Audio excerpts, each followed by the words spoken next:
Catholicism is the only one that has a full non-contradicting explanation and a full cohesive story from the beginning of the church to now. Like every single dogma, every single thing we believe and practice has never like it's one faith. It's almost like it's Yeah. one church. Like back then, like not only in purgatory on earth and in heaven, but also throughout time. Like all of time. And so I think that is one of the beauties of Catholicism. And especially when we went to Rome, while we were Protestants and also now as Catholics, you really see that because as Protestants, we would go to like Saint Ignatius of Loyola's church or St. Saint, Paul yeah, outside like the we walls. would, And we felt so disconnected. Like we'd see these statues or we'd see like the chains that Paul was in.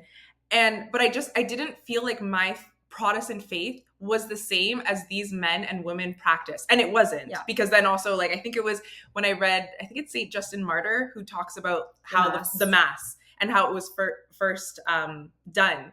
And it's like, well, my Protestant worship service doesn't look like this.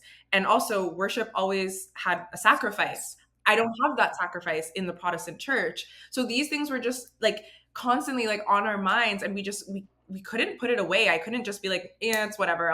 Yeah, I could be a Protestant, maybe an Anglican. I couldn't let go of all these things that we were yeah. finding out. It's really hard to when you're standing in this building that is this Catholic church and it's older than your whole like world view. Like it kind of it forces you to really think about it, and it surprises me that people can go to these places and not ponder what the significance of it and what these grounds are, who has walked here in the past, who's buried here. Like it was really really an eye-opening experience. And then this summer when we went back as Catholics, it was a completely different experience, even though a lot of the things we saw again, like St. Paul's Cathedral or Basilica, now it felt like we understood. Like when we see the line of popes all around the ceiling, it's like these are our holy fathers from the past.